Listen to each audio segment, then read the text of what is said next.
Meus irmãos, que a graça do nosso Senhor Jesus Cristo seja sobre nós, seja sobre sua vida, aí onde você está, na sua casa, no seu trabalho, em qualquer lugar. O momento é de nós estarmos nos voltando para Deus, como família, como igreja, como rebanho, como corpo. E eu quero convidar você para nós estarmos preparando nossos corações, nossas emoções, pensamentos, sentimentos, trazer para a consciência o que está passando dentro de nós, para que nada nos distraia, para que nada nos tire desse propósito de ter um tempo juntos com Deus, um tempo em que nós celebramos juntos a vida em Deus, a nossa comunhão com Deus, a nossa comunhão uns com os outros pelo sangue de Cristo.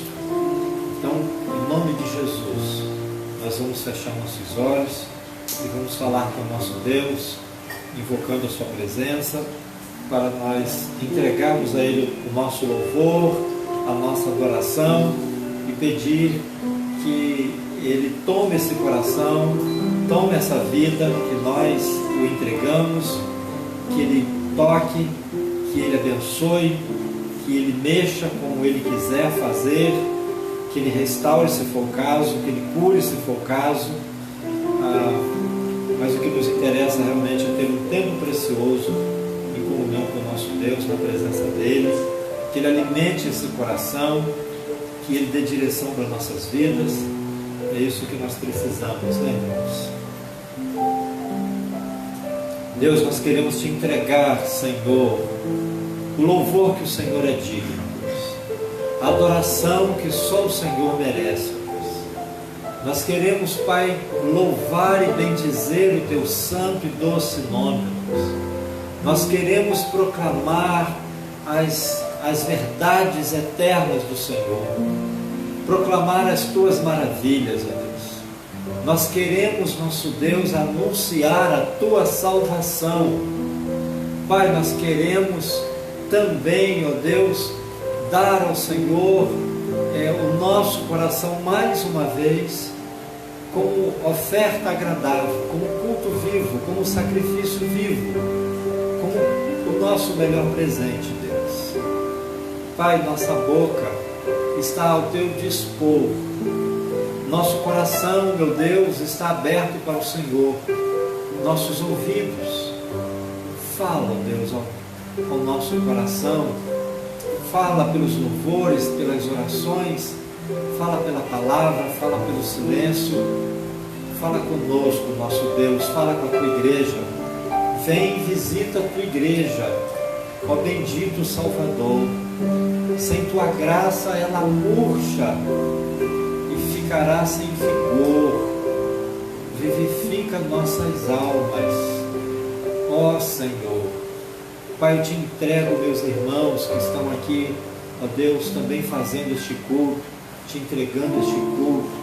Te entrego o irmão Haroldo na condução do louvor, no vocal, no instrumento, o irmão Deildo, o irmão Miquel, o Caleb.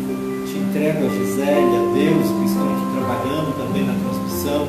Eu entrego, Senhor, meus irmãos que de suas casas Te buscam. Pai, como o Senhor disse que nós Te buscaríamos e Te acharíamos quando Te buscarmos de todo o nosso coração. Senhor, é assim que Te buscamos, Deus, de todo o nosso coração. Reconhecemos, ó Deus, que é verdade em nós aquilo que o Teu servo disse, que como um cervo brama pela corrente das águas, a minha alma suspira por Ti, ó Deus, como guarda, como vigilante, como sentinela, anseia pelo romper da alvorada. Assim nós Te desejamos, nosso Deus, como a terra seca que anseia pela chuva. Pai, nós Te desejamos essa comunhão, esse contato, desejamos esse toque, essa presença, a Tua palavra, Deus. Venha, Deus, ao nosso encontro, venha ao nosso favor, derrama sobre nós, Teu povo, meu Deus, uma bênção especial, ó Deus. Um toque, uma palavra, o teu alimento, a tua porção, o teu refrigério, o teu descanso, a direção do Senhor. Em nome de Jesus, nosso Deus. Fica conosco, recebe, Deus, este culto, recebe, Pai, os cânticos, as orações, recebe, meu Deus, tudo que nós fazemos para o Senhor, que não é nada do que diante do que o Senhor merece, Deus, diante do que o Senhor é digno, diante da tua grandeza, diante da tua santidade, diante do teu poder, diante do que o Senhor faz, do que o Senhor é. Mas em nome de Jesus, receba o nosso culto, Pai, e abençoa-nos por tua graça, por tua misericórdia. Em nome de Jesus, visita cada lar, cada família, cada irmão, cada irmã, cada adulto, cada idoso, cada criança, cada jovem, cada adolescente, cada pessoa. Contempla, Deus, as necessidades segundo as tuas misericórdias, Deus. Pai, olha, ó Deus, a situação dessa cidade, desse estado, desse país. Olha, meu Deus, para a crise sanitária. Olha, meu Deus, para o estado que está, ó Deus, mergulhado de violência, esse país, esse estado, essa cidade, este mundo, meu Deus. Visita, meu Deus, as autoridades, abençoa com sabedoria, Deus. Pai, no nome de Jesus, olha para o nosso país, Pai. Em nome de Jesus, olha para a nossa cidade, Deus. Derrama, meu Deus, sobre nós uma bênção de cura, de livramento sobre esse país, sobre esse estado, sobre essa cidade. Nós queremos cantar louvores ao teu nome, nós ansiamos aquele dia de estarmos na tua casa, na casa que te consagramos, que te ofertamos, que te dedicamos como casa de culto, de louvor, de adoração. Nós queremos estar ali, ó Deus, com um sorriso nos lábios, com um cântico na nossa boca, com alegria no nosso coração, juntos, e podermos estar juntos de novo, revendo, abraçando e te cultuando em um só coração, ó Deus, na unidade do teu Espírito Santo, Pai. Assim oramos em nome de Jesus. Amém. Deus te abençoe, querido irmão, querida irmã. Deus te abençoe. Nosso irmão Haroldo vai estar cantando conosco e nos dirigindo na adoração através dos cânticos. Vamos louvar o nosso Deus.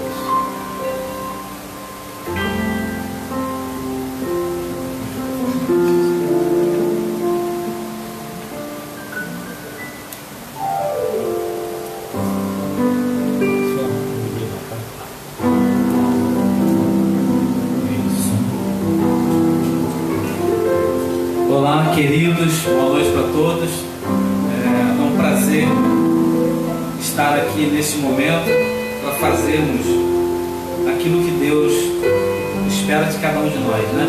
Eu quero mandar um abraço para toda a igreja que está nos assistindo.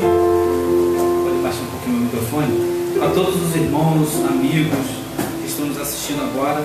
Nós vamos cantar um cântico agora, é bem conhecido. É Deus de promessa.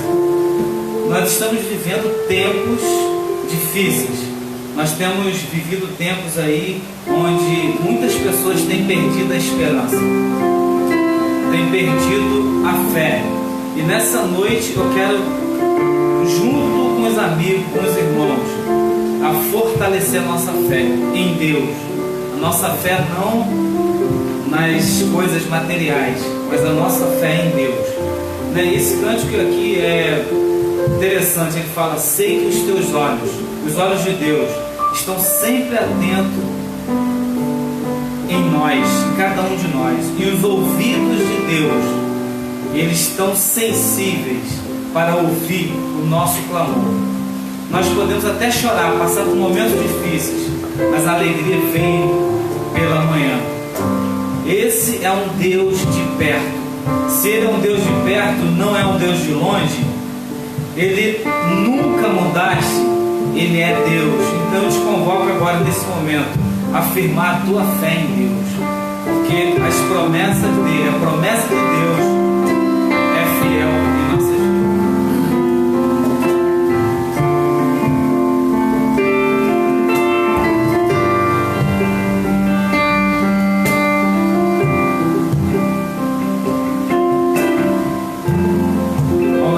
Segue os teus olhos. Sei que os teus olhos sempre atentos permanecem em mim. Tá bonito. E os teus ouvidos estão sensíveis para ouvir o meu clamor.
nós sabemos que as promessas de Deus tem algumas promessas, né, de bênção para a nossa vida. Uma das maiores, ou a maior promessa foi do Filho dele, né, que ele enviou para todos nós, mas ele ainda continua nos abençoando de forma tal, né? Então, que Deus abençoe. E como eu falei que eu quero motivar os irmãos, né, juntamente com os irmãos, porque eu preciso, né, confesso aos irmãos que diante dessa situação que nós estamos vivendo, de pandemia, nessa doença terrível, quantas pessoas nesse momento estão em leitos de hospitais? Quantas pessoas de nossa igreja, né, estão passando dificuldade? Eu quero dar até um testemunho, inclusive eu estou desempregado já há mais de um ano, né? E todo esse tempo Deus não tem me desamparado. Eu creio, eu estou buscando, eu vou exercitar a minha fé que no ano de 2021 eu voltarei a trabalhar para a honra e glória do nome do Senhor Jesus, né? Porque eu creio, né? E vamos conseguir. E quantas pessoas nesse momento estão passando tanta dificuldade? E nessa noite nós precisamos depositar nossa fé em Deus. E esse cântico fala: Deus é Deus. Você está desempregado, Ele é Deus. Você tem um bom emprego, Ele é Deus. E se Ele te abençoar, Ele é Deus. E se você não receber bênção nenhuma hoje, que na verdade é a sua, se você está vivo, é uma bênção, né? Então assim, nós precisamos aprender a adorar o nosso Deus por tudo que Ele é, não pelo que Ele faz. Então vamos lá? Deus é Deus.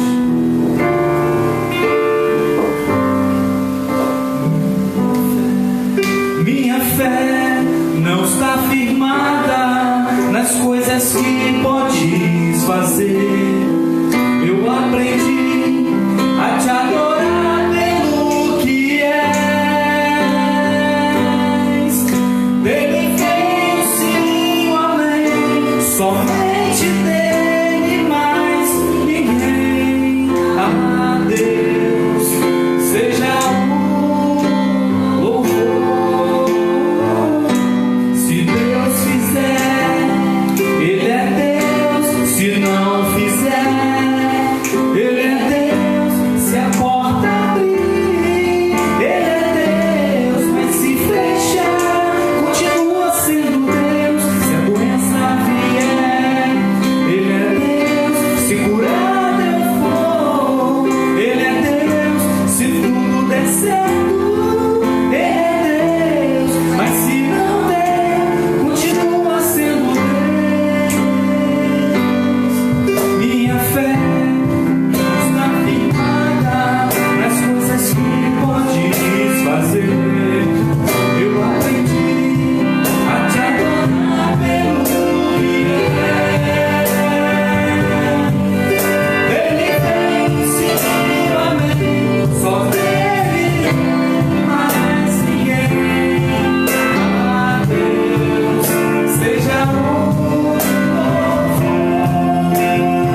der certo, o Senhor continua sendo Deus.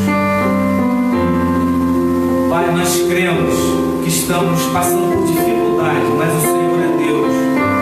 Pai, em nome do Senhor Jesus, nós cremos que o Senhor é o único Deus em nossas vidas. Pai, em nome de Jesus, teu filho amado, continue conosco, com a tua igreja, dando livramento, dando bênçãos, na medida em que o Senhor achar que o povo precisa, Pai. Porque muitas das vezes eu peço, e eu quero mais, e quando na verdade o Senhor conhece todas as coisas, o Senhor sabe o que nós necessitamos. Por isso, coloco nas mãos do Senhor, que a vontade do Senhor seja feita em nossas vidas. Muito obrigado, Deus, por esse momento. Obrigado mesmo. Em nome de Jesus. Amém. Agora nós vamos ouvir a palavra, né? O pastor vai retornar e vai trazer uma meditação para a gente, a mensagem dessa noite. Depois nós vamos voltar com outros cânticos. Deus abençoe os irmãos. Aquele abraço. Amém. Amém, graças a Deus. Meus queridos, nossa meditação hoje é a respeito da necessidade de nós praticarmos a nossa fé. Nós vamos falar de fé, especialmente da necessidade de sermos práticos, de praticarmos, de viver a fé, de fazer com que a nossa fé seja viva e não morta, como diz a palavra, né? Todos nós temos necessidades de crescer na fé, porque maior que seja a nossa fé, o Senhor Jesus disse que se nós a tivéssemos do tamanho de um grão de mostarda, nós poderíamos dizer para um monte, né? Para uma serra, para um pico, para uma montanha, que ele se deslocasse para o meio do mar, e isso seria feito. E quando a Bíblia diz isso, né? Isso está registrado lá em Mateus 17, lá em Lucas 17 também, Mateus 17, 20, Lucas 17, 6. Isso fala de que por mais que nós achemos que nós temos uma fé robusta e saudável e grande e forte, eu não sei se a minha fé é do tamanho de um grão de mostarda. Nós temos necessidade de cultivar a nossa fé, de permanecer na nossa relação com Deus e com Cristo, aconteça o que acontecer, como nós acabamos de cantar. Se Deus fizer, se Ele não fizer, se a porta abrir, se fechar, e a gente permanecer na fé. A gente precisa cultivar a fé, como o apóstolo Paulo disse, né? Combati o bom combate, acabei a carreira, guardei a fé. Depois de tudo, o que fica é a fé. Mas quero falar de uma forma assim, de um aspecto, de uma necessidade de praticar a fé. Mas antes vamos começar do começo. O que é a fé cristã, irmãos? O que é isso que nós chamamos de fé cristã? Ora, o que nós chamamos de fé, aliás, né? Essa palavra fé, ela pode ter muitos sentidos, que não são necessariamente os sentidos que nós achamos na Bíblia, né? Para conceituar o que nós cremos como fé. E aí eu quero,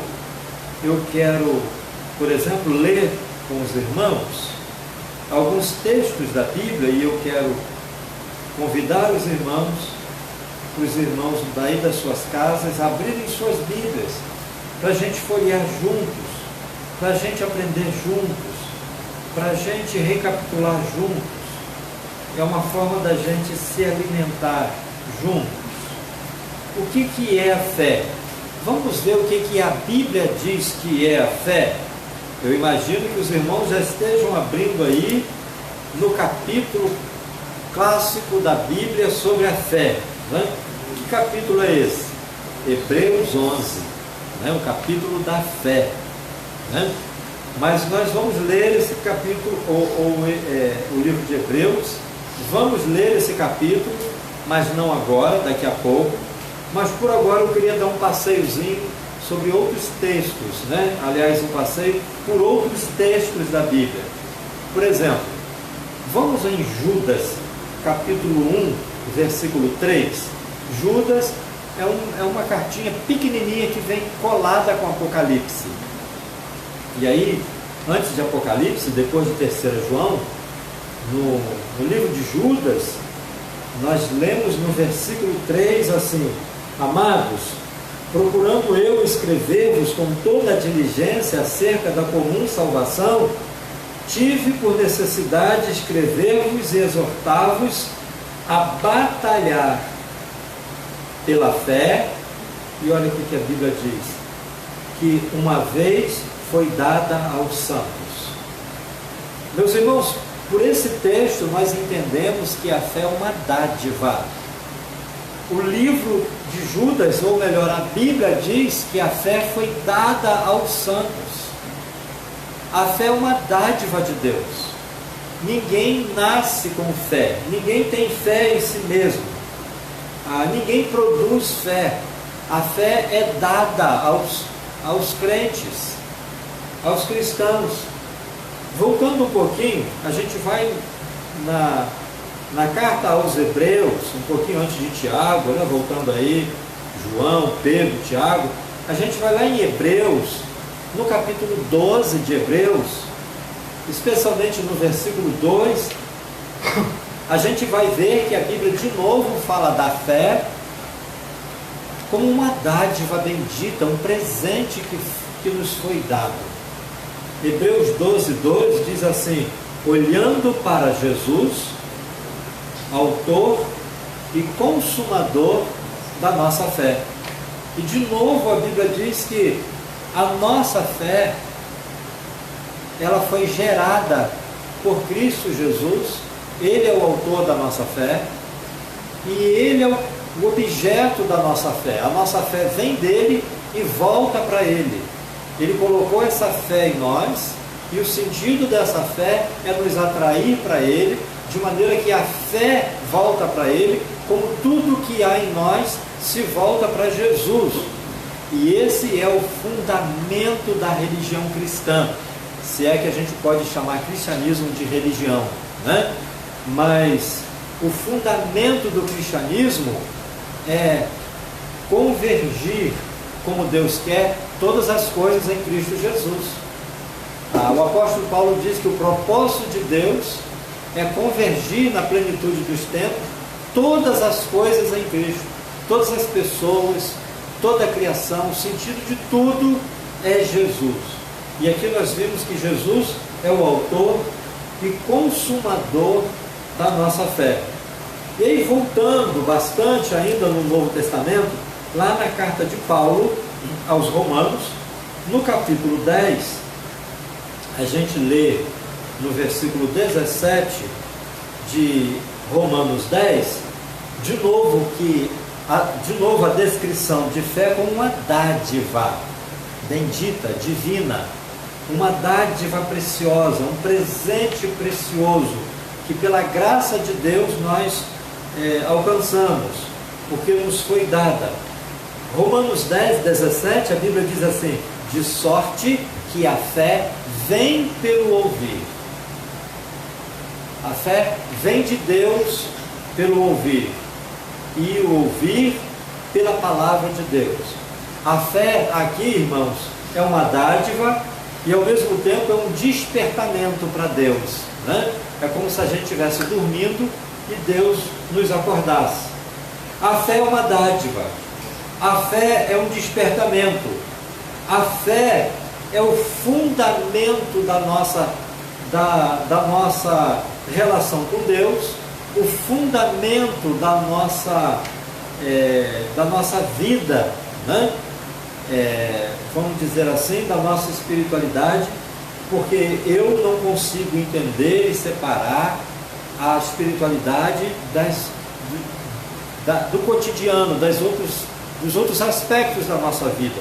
Porque ou tudo é espiritual ou nada é espiritual. Todas as coisas são espirituais para quem é espiritual. Nada é espiritual para quem não é espiritual. E aí nós lemos em Hebreus, no capítulo 11, o versículo 1, que diz assim, aliás, deixa eu ir lá em Hebreus, que eu continuei ali em Romanos, deixa eu chegar aqui em Hebreus de novo. Hebreus 11, a Bíblia vai dizer que a fé é o firme fundamento das coisas que se esperam e é a prova das coisas que a gente não pode ver ainda. Alguém pergunta para um cristão assim, mas como é que você tem certeza, Haroldo, disso? A resposta é, eu tenho certeza pela minha fé. Eu tenho certeza pelo que a Bíblia diz. Eu creio porque Deus assim o diz na sua palavra. E eu creio porque esse entendimento é pela minha fé. Eu não posso explicar isso pela ciência, eu não posso explicar isso pela lógica, pela razão, né? A filosofia não explica a fé, não explica Deus, a antropologia tampouco, a psicologia não tem menor condição de falar de Deus, de falar de céu, de falar de vida eterna, de falar de espiritualidade. A fé é o fundamento, a fé é a razão, a fé é uma nova compreensão, é um novo entendimento, a fé é um desvelamento, é uma espécie de revelação, como Hebreus 11 vai dizer. A gente tem certeza dessas coisas por uma razão que nem a própria razão explica. E já houve um poeta e filósofo antigo chamado Blaise Pascal, que disse que o coração tem razões que a própria razão desconhece. E aí, usando as palavras de Pascal, eu queria interpretá-la de duas maneiras. Por exemplo, quando a gente fala do amor de uma pessoa para outra, por exemplo, o amor de mãe para filho, o amor de um homem para uma mulher, o coração tem razões que nem a própria razão conhece. E quando a gente fala da nossa relação com Deus, a gente está falando de uma razão que nem a própria razão conhece. De maneira, meus irmãos, que a fé não é uma superstição. A fé cristã não é um pensamento positivo, né?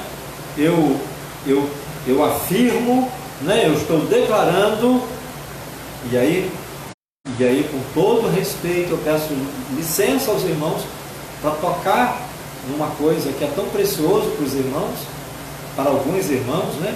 Mas, ou melhor, que é precioso para todo mundo, que é sobre sua crença, sua fé, sua espiritualidade, a forma de manifestar ela, de viver ela. Mas tem gente que fala assim, eu declaro, né? Olha, eu queria que esse negócio funcionasse, porque a gente não joga, por exemplo, nem loteria, mas eu teria jogado na Mega Sena da virada, né? Só uma vezinha só. Se fosse pecado, eu pedia perdão ao Papai do Céu, para ganhar 300 milhões. Né? 162? Haroldo está falando aqui. Haroldo, você jogou, né, Bandido? Haroldo disse que dividiu o prêmio por duas pessoas e ficaram em 160. Foram mais de 320 milhões, né? Foram duas pessoas que ganharam. Haroldo que jogou, viu, irmãos? Haroldo jogou e ele sabe. Mas fé não é superstição, como não é pensamento positivo. Fé não é crendice. Fé não é simpatia. Fé não é nem religião. Fé não é o que a gente sabe sobre Deus. O que a gente sabe sobre Deus, a gente sabe pelo conhecimento. Crer é também pensar, né? Mas o pensamento não exprime tudo, não fala tudo, não mostra tudo, não explica tudo, não revela tudo, não fundamenta tudo. E aí também eu devo dizer que fé não é um status. A fé em Deus não nos coloca assim numa condição de superioridade em relação a outras pessoas. Como se Deus gostasse mais de quem tem fé do que quem não tem. E aí, só para dizer isso de novo, né? E eu estou cansado de dizer isso, que esse, irmãos, é um dos fundamentos do cristianismo, né? A gente não pode fazer acepção de pessoas, e a gente não pode achar que uma religião é melhor do que a outra, que uma pessoa é melhor do que a outra por causa da sua religião. Isso eu falo dizendo o seguinte: a fé não é um status. Imagina uma mãe que tenha 10 filhos, e aí essa mãe tem 10 filhos. Todos os filhos são iguais? Claro que não. Lá em casa nós somos 8. Somos diferentes. Eu digo que uma mãe pode ter 8, 10, 15 filhos. E se tiver um filho todo errado, como diz na linguagem popular, ele deu para tudo quanto é coisa ruim, ele não deu para nada que preste. Alguém acha que essa mãe vai amar menos esse filho? Irmãos, se o amor de uma mãe é incondicional, independente do que o filho faça com a vida dele, o amor de Deus é muito menos, né? É claro que eu estou discernindo que a gente é tornado filho por aceitar o sacrifício do Filho amado, do Filho unigênito. Mas Deus não ama uma criatura menos que a outra. E Deus não ama a sua imagem e semelhança, né, que é o homem, menos do que outra imagem e semelhança, que é outro homem. E aí, meus irmãos, para falar de aspectos práticos da fé, eu quero ler 2 textos, meditar em 2 textos da Bíblia. Um é em Hebreus, capítulo 11, onde nós estávamos, para nós vamos ler até o versículo 6, de Hebreus 11. E depois, mais na frente um pouquinho, nós vamos ler em Tiago, capítulo 2. Mas primeiro nós vamos em Hebreus, capítulo 11, nós vamos ler dos versos de 1 a 6. E depois nós vamos ler em Tiago, no capítulo 2, nós vamos ler a partir do versículo 14. Deixa eu pedir uma ajuda aqui. Deus, tem um lencinho de papel em cima da mesa aqui. Ô Gisele, pode providenciar para mim, por favor? Obrigado. Então, meus irmãos, em Hebreus 11, nós vamos ler a palavra de Deus que diz assim: ora, a fé é o firme fundamento das coisas que se esperam e a prova das coisas que se não veem, das coisas que a gente não vê. E eu diria ainda, porque em breve, se Deus quiser, nós vamos ver. E aí diz assim: porque por ela, pela fé, os antigos alcançaram testemunho. Pela fé, olha só, irmãos, o entendimento novo, né? Pela fé, entendemos que os mundos, o que a Bíblia diz, os mundos? Não só esse mundo, né? Os mundos, as galáxias, os planetas, né? Os mundos, pela palavra de Deus, foram criados, de maneira que aquilo que se vê não foi feito do que é aparente. A Bíblia está dizendo: pela fé entendemos que as coisas que existem surgiram de uma energia que não é matéria, igual a ciência fala do Big Bang, né? Só que em outras palavras e de outra forma. A energia criadora foi a palavra poderosa de Deus: haja luz, e houve luz. Haja separação entre dia e noite, e houve separação entre dia e noite. Haja separação entre terra e água, e houve separação entre terra e água, né? Versículo 4 diz: pela fé Abel ofereceu a Deus maior sacrifício do que Caim, pelo qual alcançou o testemunho de que era justo, dando Deus testemunho dos seus dons, e por ela, pela fé de Abel, depois de morto, Abel ainda fala pela sua fé. Versículo 5 diz: pela fé Enoque foi trasladado para não ver a morte, e não foi achado porque Deus o trasladara, visto como antes da sua trasladação alcançou testemunho de que agradara a Deus.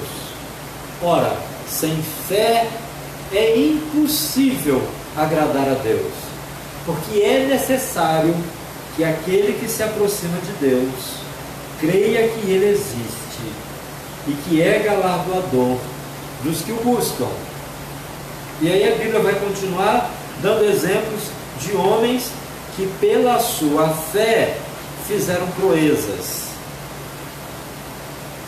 E aí a Bíblia vai trazer uma relação, continuar essa relação que começou aí com Abel, passa por Enoque, vai falar de Abraão, de Isaac, de Jacó, né, mesmo de Sara, né, e de José, e de Moisés, e de Raabe, né? Aí vai dizer aí, poxa, não dá para falar de todo mundo, né? É muita gente que tem testemunho de fé, porque fez coisas extraordinárias. Então, meus irmãos, a gente tem aí, né, um belo texto de fé. Passando um pouquinho, a gente vai para Tiago, no capítulo 2, a gente chega a um texto que é assim, o cerne da nossa reflexão. A fé sem as obras para nada aproveita. Versículo 14 até o versículo 26. A gente leu Hebreus 11, de 1 a 6. Agora a gente lê Tiago 2, de 14 a 26, que diz assim: meus irmãos, que aproveita? O que adianta? Se alguém disser que tem fé e não tiver obras. Só voltando, os homens lá atrás alcançaram o testemunho de fé pelas suas obras. Abel alcançou o testemunho de fé. Por quê? Porque deu a Deus um sacrifício, uma oferta, aliás, né? Uma oferta de amor, diferente do seu irmão Caim, né? E todos os outros. Então o Tiago diz assim: o que adianta, que proveito tem se alguém disser que tem fé e não tiver obras? Porventura a fé pode salvá-lo? Tiago está dizendo aqui, irmãos, que a fé sem obras não é a fé cristã, essa fé de Hebreus 11, não. Essa fé é uma superstição, é uma religião, é um status, é um pensamento positivo, é qualquer coisa que não é a fé cristã. E ele vai dizer de forma mais clara e prática: e se o irmão ou irmã estiverem nus, pelados, sem roupa, né?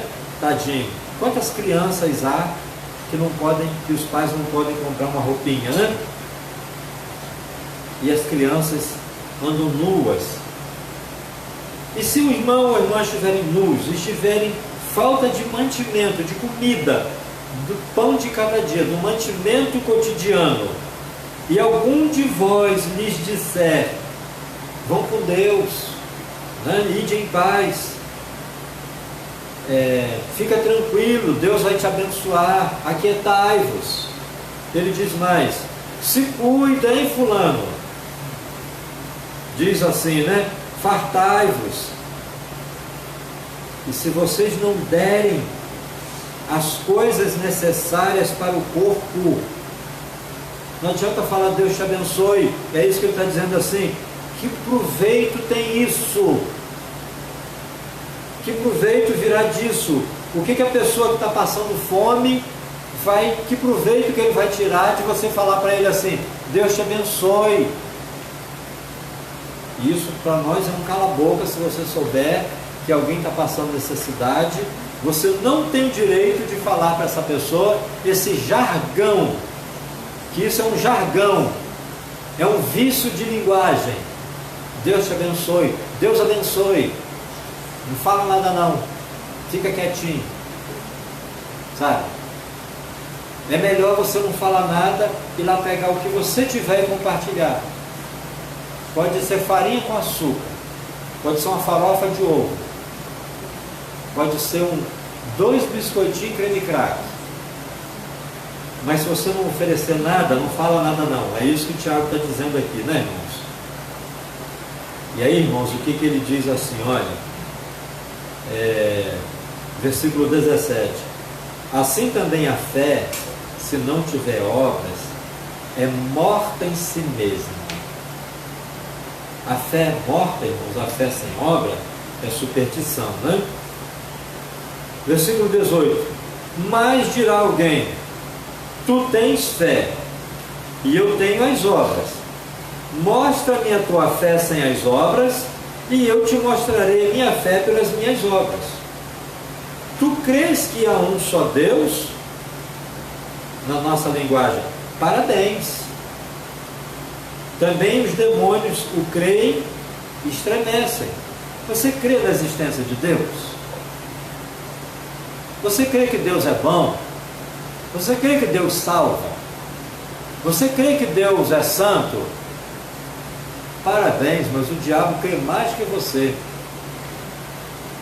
Nisso aí o diabo dá de 10 na gente. Ele não só crê, como ele sabe, ele viu, ele vê. O diabo vê o que Deus faz, né? O diabo vê o que Deus é. E ele vê e ele fica arrepiado, estremecido, mexe com a estrutura, né, dos demônios. Versículo 20 diz assim: mas ó homem vão, não vou nem dizer o que seria para nós, né? Na nossa linguagem, homem vão. Vão é inútil. Aí, seu inútil. É mais ou menos assim, ó. Aí, seu inútil.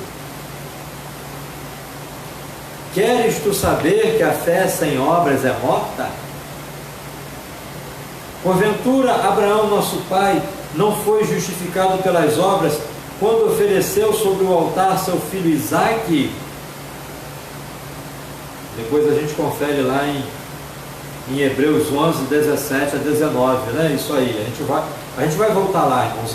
Vamos juntos, né? Vamos aqui em Tiago 2 por enquanto. Bem vês, olha o que ele diz: bem vês que a fé cooperou com as suas obras, e que pelas obras a fé foi aperfeiçoada. A fé leva para as obras, e as obras é o lado prático da fé. Ou seja, são os dois lados da mesma moeda. A espiritualidade é essa bicicleta, né? Da fé e as obras. Diz: a fé cooperou, anda junto. E diz: e a obra aperfeiçoa a fé. Versículo 23: e cumpriu-se a escritura que diz: e creu Abraão em Deus, e foi-lhe isso imputado como justiça, e foi chamado amigo de Deus. Vês então que o homem é justificado pelas obras, e não somente pela fé. E aí, irmãos, a gente precisa dar uma paradinha aqui, e a gente volta para ler os versículos 25 e 26, porque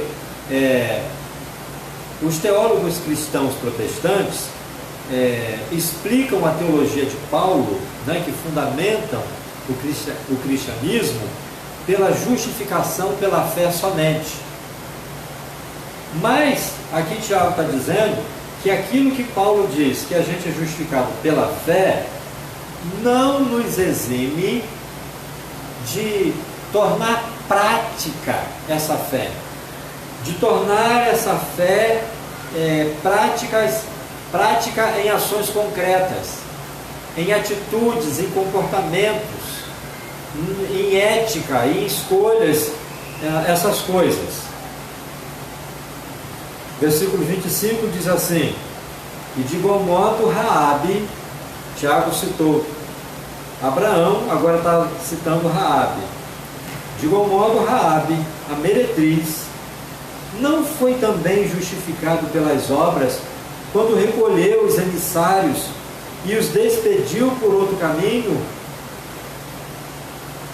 Porque assim como o corpo sem o espírito está morto, assim também a fé sem obras é morta. Por duas vezes Tiago vai dizer que a fé sem obras é morta. Aqui no versículo 26 e ele tinha dito também no versículo 17. Meus irmãos, o texto de Hebreus 11, o texto de Tiago 2, esses textos se completam, eles se complementam. Esse texto, como nós falamos aqui, são dois lados da mesma moeda. E aí a gente vai voltar lá em Hebreus 11 para ver o que Hebreus fala de Abraão quando sacrifica Isaac e de Raabe quando acolhe os espias. Hebreus 11, de 17 a 19, a Bíblia diz assim: pela fé ofereceu Abraão Isaac quando foi provado. Sim, aquele que recebera as promessas ofereceu o seu unigênito, sendo-lhe dito: em Isaac será chamado a tua descendência. Considerou que Deus era poderoso para até dos mortos os ressuscitar. E daí também figura, ele o recobrou. E aí Tiago vai dizer assim: irmãos, Abraão tinha uma fé prática. Abraão não era um homem de dizer que tinha fé e aí usa uma roupa, e aí falam umas frases de efeito, uns jargões, tipo: Deus abençoe, irmãos, a paz do Senhor, irmãos. Isso é religiosidade, né? Isso aí sem obras, sem uma vida, sem um testemunho, sem atitudes concretas, práticas, sem link com o cotidiano, né? Isso aí é uma fé morta. E também nós vamos lá no versículo 31 de Hebreus 11 para falar de Raabe, para ver o que está escrito sobre Raabe. Pela fé Raabe, a meretriz, não pereceu com os incrédulos, acolhendo em paz os espias. Irmãos, o que levou Raabe a tomar uma atitude diferente de todo mundo? Ela morava numa cidade forte, vigiada pra caramba, serviço secreto altamente desenvolvida, a cidade cercada por muro e por polícia. Entraram 2 homens na cidade, a cidade foi vasculhada, passaram acho que um ultrassom, um raio-x na cidade. Se fosse hoje, tinha drone, tinha localização via satélite, tinha um monte de coisa, né? Tinha rastreador de celular. E Raabe toma uma atitude insensata, insana. Raabe é doida. Ela pega esses 2 homens e leva para dentro da casa dela. E só aqui para nós, não foi para fazer um programinha. Não foi, porque ela vivia disso. Ela vivia disso, de fazer uns programas aí, né? Que a gente sabe que não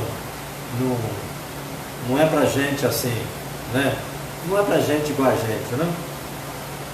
Mas ela leva esses homens para dentro de casa, irmãos, porque Deus o despertou para acolher esses homens.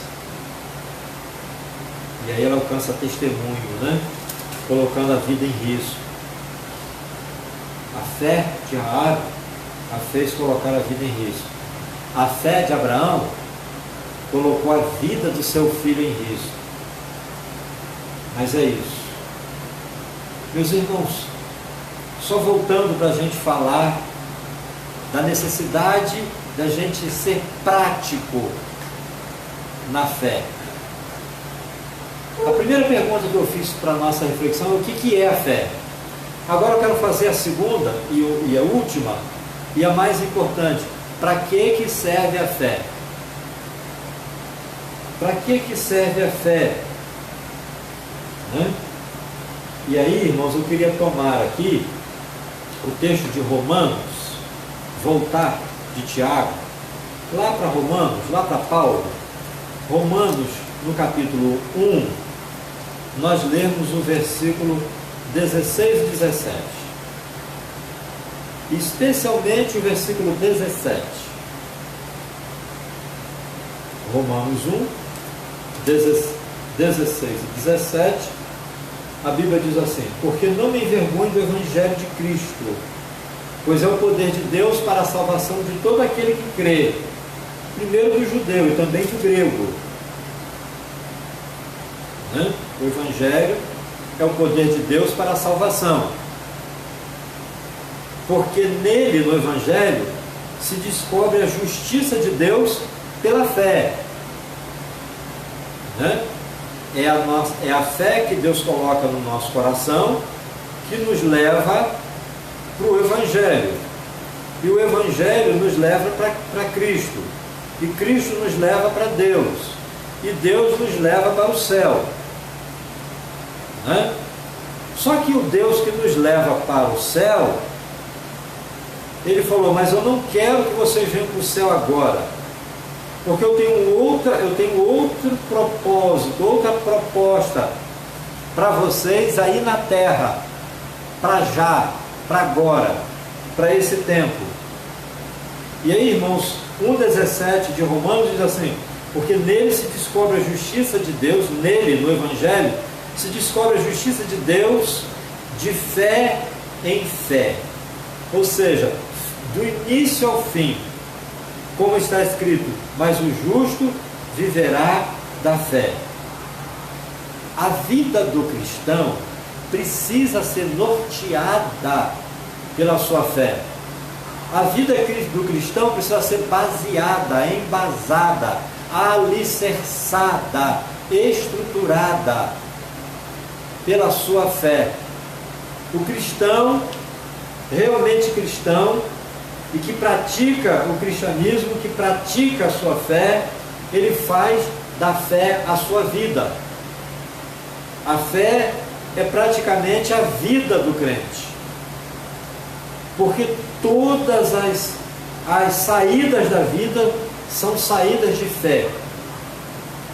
Então, meus irmãos, nós achamos resposta aqui em Romanos 1, 16 e 17, que a fé é para a salvação, a fé é para a relação com Deus, mas a fé é para nos voltar para o cotidiano, para o dia a dia, para as nossas relações uns com os outros, para a nossa interação com o mundo nesse tempo presente. A fé é para ser praticada. E aí talvez alguém pergunte assim, mas como, pastor, praticar? Como viver a fé? E eu já estou dizendo que a fé precisa ser a razão, né? A razão das nossas ações e atitudes. Tipo, você sabe que uma pessoa está passando necessidade. O que você faz? Lembra da historinha do bom samaritano. Lembra de Tiago 2. Você sabe que alguém está com fome? Não precisa orar por essa pessoa. Você precisa ir lá dar um prato de comida, ajudar ele. Sabe? Depois você pode até orar, mas a primeira necessidade não é oração, a não ser que você também esteja passando fome. Mas o que ele precisa no momento não é de oração. E pode deixar que os anjos de Deus guardem, vigiem e acampam ao redor desses pobres coitados, desses necessitados. Você pode deixar com ele, com os anjos. Ele precisa de alguém para dar um pratinho de comida. Sabe, é isso. Para dar uma ajuda. Se não tem roupa, precisa de alguém para fazer um passeio no seu guarda-roupa e juntar umas coisinhas e dividir, repartir. É como está escrito lá em Tiago 2, né? Versículos 15 e 16. Lá de Tiago 2. Meu irmão, a Bíblia diz, né? Se o irmão ou irmã estiver nu, por falta de mantimento cotidiano, o que adianta, né, o irmão dizer, vai com Deus, fique tranquilo, se cuida? São palavras vazias, são palavras que não refletem uma fé viva. A fé precisa ser a razão da nossa ética e do nosso comportamento. E aí, irmãos, eu quero retomar um texto aqui, lá de Romanos, a gente volta para Paulo, Romanos 14. Olha como a questão é prática, irmãos, e como não é uma questão só de religião, né? É como uma interpretação prática da fé. Romanos 14, de 13 a 23, o apóstolo Paulo vai tratar a respeito de um assunto sensível que dividia a opinião da cristandade da cidade de Roma naqueles dias. Era essa questão de comer carne ou não comer carne. O apóstolo Paulo vai dizer assim, olha, assim que não nos julguemos mais uns aos outros, antes seja o vosso propósito não colocar tropeço ou escândalo para o irmão. Eu sei e eu estou certo no Senhor Jesus que nenhuma coisa em si mesmo é imunda, que a gente achava que carne era imunda, né? A não ser para aquele que a tem por imunda. O que Paulo está dizendo? Eu sei que não é, mas tem gente que pensa que é, então para ele é. Ele diz assim, para ele isso é imunda. Ele vai dizer assim, ó, mas se por causa da comida se contrista teu irmão, já não andas conforme o amor. Ou seja, o seu irmão fica escandalizado por você comer carne, então, meu irmão, não come carne na presença dele, nem chama ele para comer carne na sua casa. Na sua casa você faz churrasco, come picanha, faz costela, me convida. Mas se você tem um irmão, por exemplo, que é adventista, ou você tem um amigo que é budista, que é um vegano, que é um vegetariano, não escandaliza essa pessoa não, sabe? Não destruas essa pessoa por causa da comida. Aquele por quem Cristo morreu. Não seja, pois, blasfemo o vosso bem, né? A sua comida ou a sua argumentação pode ser uma blasfêmia, né? Porque o reino de Deus não é comida nem bebida, mas justiça e paz e alegria no Espírito Santo. Porque quem nisto serve a Cristo, agradável é a Deus e aceita aos homens. Sigamos, pois, as coisas que servem para a paz e para a edificação de uns para com os outros. E parece que ele está falando de coisas que são, como é que eu vou dizer, que não são práticas, né? Que são teóricas. Mas não, ele está falando de prática. Se alguém se escandaliza, meu irmão, não coma. Se você não se escandaliza e você pode comer com liberdade, come e dê glória a Deus. E aquela pessoa que não coma, não coma e dê glória a Deus. E assim Deus é glorificado pelo que come e pelo que não come. Porque quem come, come para a glória de Deus. E quem não come, não come para a glória de Deus. Aí a Bíblia diz assim, ó, bom, versículo 20, não destruiu por causa da comida a obra de Deus. É verdade que tudo é limpo, tudo, mas mal vai para o homem que come com escândalo. Tudo é limpo, mas se você come achando que é pecado, aí é pecado. Uma vez uma irmã me perguntou, sua irmã amada, serva de Deus, uma mulher de Deus, uma bênção de Deus, uma mulher sábia, uma cristã sincera, mas uma irmã, uma jovem senhora, e que está crescendo muito na sua fé, e ela então me perguntou assim, pastor, o meu marido me chamou para tomar um vinho com ele, eu posso tomar um cálice de vinho com meu marido? E aí é claro que eu não tive outra resposta a não ser isso aqui, minha irmã, você pode se você achar que você pode. Se você não achar que você está pecando, você pode beber até 2. Mas se você acha que é pecado, você não vai desagradar a Deus para agradar seu marido. Então, se você pode beber e dar glória a Deus, você bebe e dá glória a Deus. E curta o momento com seu marido. Brinda, sabe, tudo. Mas se você acha que é pecado, não vale a pena, né? Então devolvi assim para ela.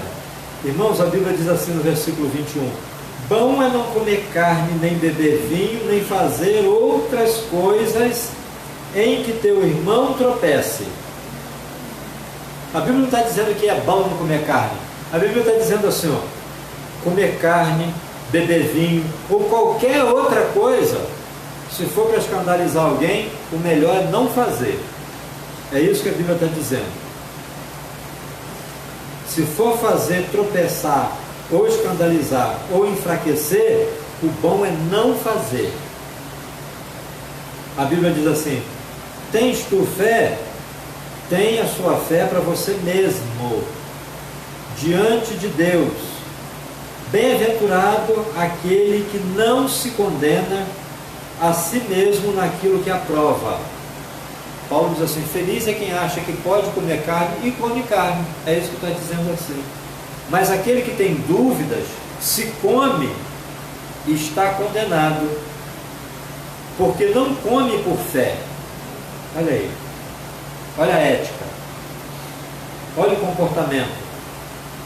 E tudo que não vem da fé é pecado. Se você come com alegria, sua consciência limpa, dando glória a Deus, coma mesmo, aproveite. Mas se você acha que é pecado, não ultrapasse, não coma. Porque é uma questão de ética, de comportamento. Você se orientar pela sua fé, pelo seu discernimento, de como você entende a palavra de Deus e como você pratica. O fato é que você precisa praticar a fé, praticar a palavra. A fé é o fundamento das nossas escolhas, né? Nós precisamos praticar a fé nas nossas escolhas e nas nossas prioridades.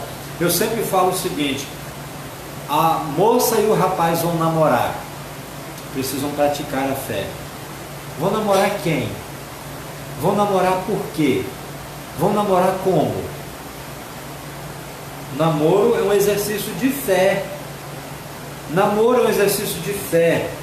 Namoro é um exercício de sexualidade. Namoro é um exercício de afeto, de afetividade.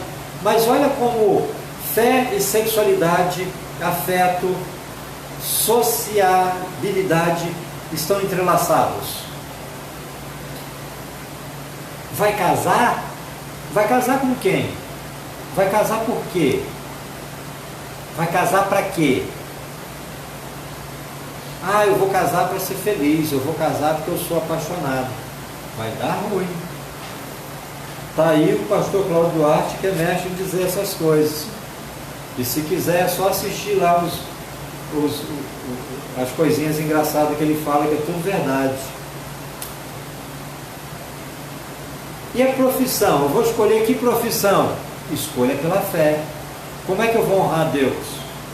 Como é que eu vou servir a Deus no seu reino? Aonde que eu vou atuar no reino de Deus?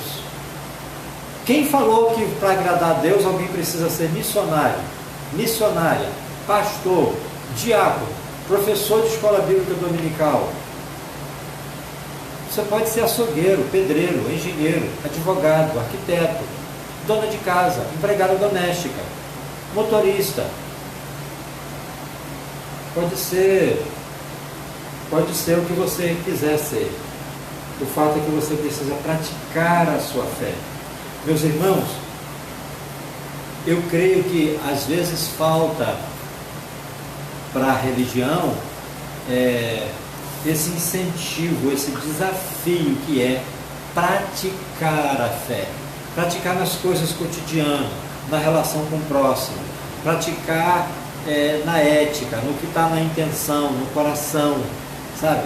Praticar ajudando alguém a atravessar a rua e praticar a fé, fazendo da fé o critério de você escolher uma namorada ou uma profissão. É isso. Mas o desafio de Deus que vem para nós hoje é praticar a fé. É não ser somente ouvinte da palavra, né?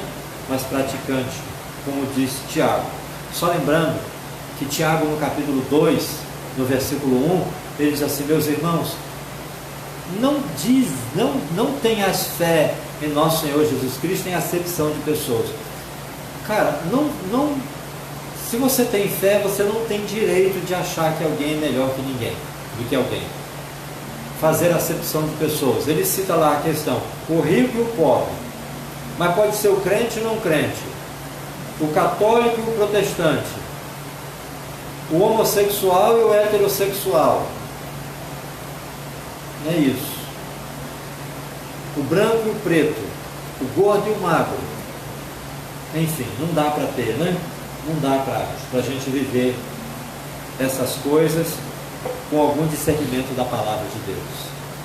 E que Deus fale ao seu coração, que Deus te abençoe, que nós, Igreja Batista do Frade, e que nós, Igreja de Cristo, sejamos crescendo na fé, sustentando a nossa fé, alimentando a nossa fé, não só com as orações, que são importantíssimas, não só com a palavra, que é fundamental, mas também na nossa relação com a vida, com os outros, com o mundo, com o trabalho, com a comida, né?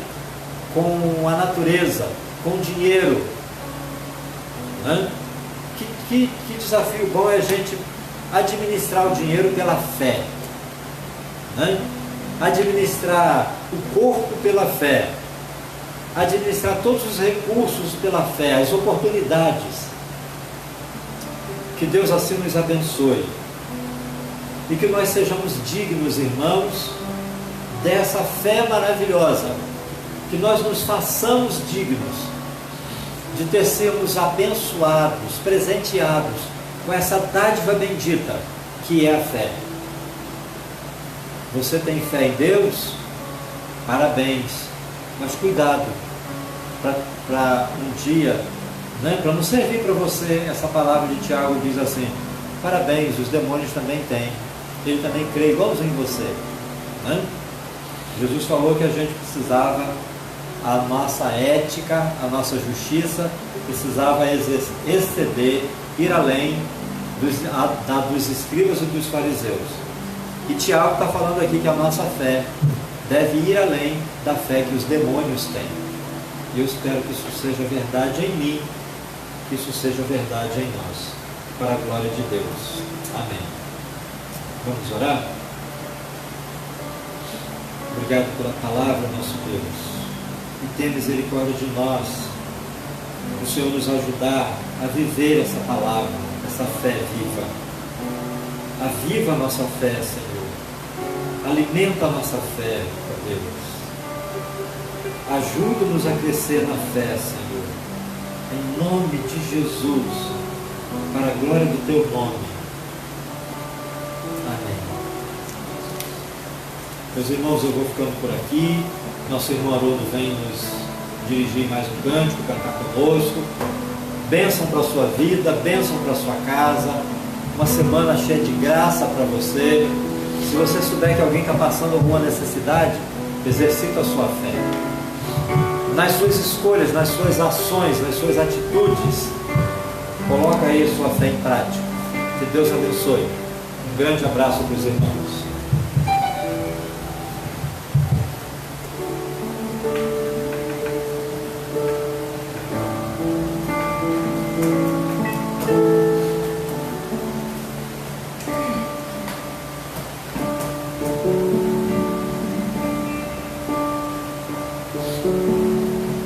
Bom, meus amigos, irmãos, vamos estar encerrando. Só que antes da gente encerrar, eu quero reforçar aqui, né, sobre a nossa fé. O pastor aqui não perguntou, né? Eu quero fazer aqui uma pergunta. Acho que a resposta, você que sabe, né, é sua, é pessoal, você não precisa sair falando para ninguém. Qual o tamanho da sua fé?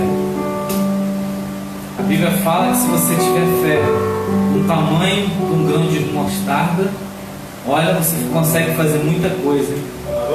Fala, pastor. Fala aí também que não importa o tamanho, o negócio é praticar. Fala aí, né? Muito bem, o pastor está reforçando aqui. Não importa o tamanho da sua fé, o importante é você praticar. É só praticando que ela vai crescer. É exercitando praticando. Muito bem. Então, se você fala, minha fé é tão pequena, pratique, exercite a sua fé. Uma certa feita, eu quero contar uma ilustração que fala sobre a criança e o farmacêutico. Essa ilustração é bem conhecida. Conta-se a história de um farmacêutico. O nome dele era João, de uma cidade do interior, de uma farmácia muito bem sucedida. Porém, o João, o dono da farmácia, ele não acreditava em Deus, ele não cria, ele era ateu, ele só acreditava nas coisas materiais. Certo dia, quando ele já estava fechando a sua farmácia, chegou aquela criança, uma menina, correndo com um bilhete na mão e entregou para o seu João. E ele olhou aquele bilhete e lá estava solicitando um remédio para sua mãe. E a criança, com lágrimas nos olhos, implorando para que seu João me atende, por favor, minha mãe precisa muito, com urgência dessa medicação. Devido à insistência daquela menina, mesmo contrariado, o João foi lá, reabriu a farmácia e para vender o remédio para a criança. Só que o seu João, nervoso, já estava irritado, ele não acendeu as luzes, ele foi lá, pegou a caixinha de remédio, entregou aquela menina, e a menina saiu correndo muito rápido para levar o remédio para sua mamãe. Quando o João percebeu, ele entrou em pânico e correu, tentou alcançar aquela criança, que ele voltou e percebeu que havia dado um remédio errado para aquela criança, e aquele remédio poderia até mesmo matar aquela mulher. E voltou à farmácia sem saber o que fazer, desesperado e preocupado daquela mulher morrer, preocupado de ser preso, preocupado de acabar com tudo que ele havia construído. Instintivamente, o seu João fez algo que ele nunca havia feito na vida dele. O João, ele caiu de joelho na sua farmácia, levantou seu pensamento a Deus e orou, mesmo sendo um ateu. O seu espírito o levou a buscar ao nosso Deus mediante aquela situação. E de repente, quando ele estava ainda clamando, orando a Deus, naquele momento ele sentiu uma mão no seu ombro, e ele se assustou e abriu os olhos e viu aquela meninazinha que ele tentou alcançar, bateu no seu ombro, e a criança triste falou: Senhor, por favor, não brigue comigo, mas é que eu deixei a caixa de remédio cair e ela se quebrou, o vidro de remédio se quebrou, o senhor pode me dar outro? Olha só, aquele homem que não acreditava em Deus caiu de joelho pedindo ajuda, e o nosso Deus, ele respondeu através daquela criança, né? E nós vamos agora, nesse momento, cantar um cântico. Então, por isso que nós falamos, exercite a sua fé. Se está precisando de algo, peça a Deus, coloque a sua fé em ação, porque nós temos um Deus que tudo pode. Todavia me alegrarei. Vamos lá, Deus.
aí, meus amados. Embora todos os problemas, todas as dificuldades, nós devemos nos alegrar